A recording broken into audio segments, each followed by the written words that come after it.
കാലത്ത് തന്നെ എണീറ്റു കേട്ടോ. രാവിലെ മോൾ ഉറങ്ങുന്ന സമയമാണ് എൻ്റെ പഠിക്കുന്ന സമയം. ഇത് കണ്ടോ, ആർട്ട് ടെസ്റ്റ് കഴിഞ്ഞ ദിവസം വലിയ ഓട്ടം ഉണ്ടാക്കിയത് അവളുടെ അമ്മ ഈ രൂപത്തിലാക്കിയെടുത്ത. മോള് ഉറക്കത്തളിയാതെ നോക്കണം. ആ സമയത്ത് ഞാൻ പോയി ഫ്രഷൊക്കെ ആയി പഠിക്കാനുള്ള കാര്യങ്ങളൊക്കെ എടുത്തു വെച്ച് പഠിക്കുക കേട്ടോ. വീഡിയോ ക്ലാസ് എന്തെങ്കിലും കാണണമെന്നുണ്ടെങ്കിൽ അതിൻ്റെ ശബ്ദം കേട്ടാൽ മോളുണരും. അതുകൊണ്ട് ഈ ഒരു ഇയർഫോൺസ് ഉള്ളത് വലിയ ഉപകാരം കേട്ടോ. ഇയർഫോൺസൊക്കെ എടുത്ത് ഞാൻ വെച്ചു, റെഡി ആയിട്ടിരിക്കും. ഇനി ക്ലാസ്സൊക്കെ കണ്ട് പഠിക്കാൻ പോകണം.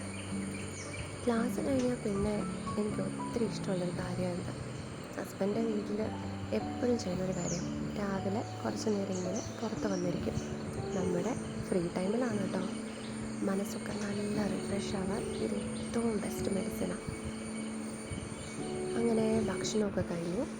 പിന്നെ ഉച്ചയ്ക്ക് ഊണിൻ്റെ പരിപാടി കേട്ടോ. ഞങ്ങളിപ്പോഴും ചോറൊക്കെ അടുപ്പത്ത് തന്നെയാണ് വെക്കുക. ഇന്ന് സ്പെഷ്യലായിട്ട് ഒരു ഉള്ളിക്കറിയാണ് വെക്കണേ. അത് യൂട്യൂബിൽ നിന്ന് തന്നെ കണ്ടു പഠിച്ചതാണ്. എന്തായാലും അത്രയും സ്വാദിഷ്ടമായ ഒരു കറി ആയതുകൊണ്ട് ഒന്ന് പരീക്ഷിക്കണമെന്ന് തന്നെ തോന്നുന്നു. ആദ്യം കടുകൊക്കെ പൊട്ടിച്ചു, പിന്നെ കുറച്ച് ഉലുവയിട്ട് പൊട്ടിച്ചു. അതിനുശേഷം അതിലേക്ക് കുറച്ച് വെളുത്തുള്ളി, 6-7 വെളുത്തുള്ളി, പിന്നെ 6-7 ചെറിയുള്ളി ഇട്ടിളക്കണം. വെളുത്തുള്ളിയും ചെറിയുള്ളിയും നന്നായിട്ട് ഒന്ന് മൂപ്പിച്ചെടുക്കണം കേട്ടോ, എന്നാലേ ഇതിനെ സ്വാദ് പിടിക്കുള്ളൂ.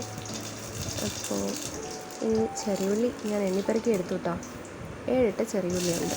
ഇനി അതും കൂടെ നന്നായിട്ട് മൂപ്പിച്ചിട്ട് പിന്നെ ഒരു 2-3 സവോള, ഇടത്തരം വലിപ്പമുള്ള സവോളയാണ് ഞാൻ എടുത്തത്.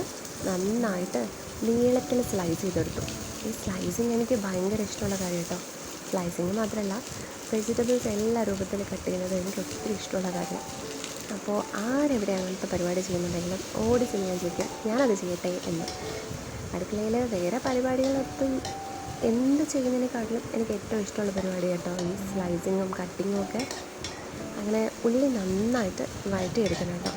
ആ സമയമാകുമ്പോഴത്തേക്ക് തന്നെ മോൾ അവിടെ ഉണർന്നിട്ടുണ്ട്.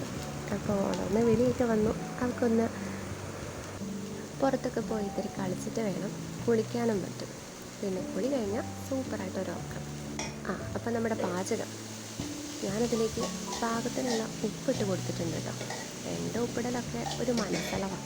മനസ്സെപ്പം നിർത്താൻ പറയണോ അത്രയും ഞാനിടും, അതാണ് അളവ്. നന്നായിട്ട് ഉള്ളി വഴറ്റിയെടുക്കണം കേട്ടോ. അപ്പോൾ ഉള്ളിയൊക്കെ നന്നായിട്ട് വഴന്ന് വന്നിട്ടുണ്ട്. ഗോൾഡൻ ബ്രൗൺ കളർ എന്നൊക്കെ പറയില്ലേ, ആ ഒരു പരുവം. പിന്നെ ഇതിലേക്ക് പൊടികൾ ചേർക്കണം. ഗോൾഡൻ ബ്രൗൺ കളർ ആവുന്നത് വരെ ഉള്ളിയൊക്കെ വഴറ്റി എടുത്തിട്ടുണ്ട് കേട്ടോ. പിന്നെ ഇതിലേക്ക് മസാലപ്പൊടികൾ ആഡ് ചെയ്യണം. ഞാനതൊക്കെ ഭംഗിയായിട്ട് ഷൂട്ട് ചെയ്തിരുന്നു, പക്ഷേ റെക്കോർഡായില്ല. എന്തായാലും ചേർക്കേണ്ട പൊടികളൊക്കെ ഞാൻ പറയാം. നല്ല എരിവുള്ള മുളക് പൊടിയാണെങ്കിൽ ഒരു 1/2 ടീസ്പൂൺ മുളക് പൊടി മതി. പിന്നെ ഒരു 1/4 ടീസ്പൂൺ മഞ്ഞൾപ്പൊടി, 1 ടീസ്പൂൺ മല്ലിപ്പൊടി, പിന്നെ അല്പം കാശ്മീരി പൊടി, എന്നാലേ ഒരു കളറൊക്കെ ആവുള്ളൂ. അപ്പോൾ ഇത്രയും കാര്യങ്ങൾ ചേർത്തിട്ട് ഞാൻ നന്നായിട്ട് ഒന്നുകൂടെ മിക്സ് ചെയ്തെടുക്കണം കേട്ടോ. എണ്ണയിലേക്കാണ് പൊടികളൊക്കെ ചേർത്തത്, എന്നാൽ നന്നായിട്ട് മൂത്ത് കിട്ടുമല്ലോ, അതിന് വേണ്ടിയിട്ട്. അപ്പോൾ നിറമൊക്കെ ഇങ്ങനെ മാറി വരികയാണ്. ഇപ്പോൾ തന്നെ നല്ല സൂപ്പർ മണമാണ് കേട്ടോ. ഇനി ഇതിലേക്ക് ഒരു പച്ചമുളക് കീറിയിട്ട് കൊടുക്കുന്നുണ്ട്. ഇനി അടുത്തായിട്ട് ചേർക്കേണ്ടത് പുളിവെള്ളമാണ്. പുളിവെള്ളമൊക്കെ ആവശ്യത്തിന് ഓരോരുത്തരുടെ പാകത്തിന് നോക്കി ചേർത്താൽ മതി കേട്ടോ. എനിക്ക് പുളി അധികം ഇഷ്ടമില്ല, അപ്പോൾ ഞാൻ കുറച്ച് പുളിയാണ് ചേർത്തിട്ടുള്ളത്.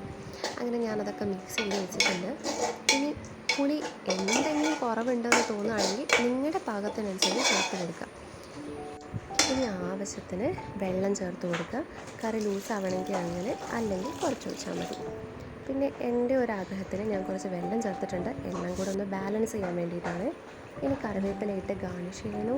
നമ്മുടെ ചോറും എല്ലാം റെഡി ആയിട്ടുണ്ട്.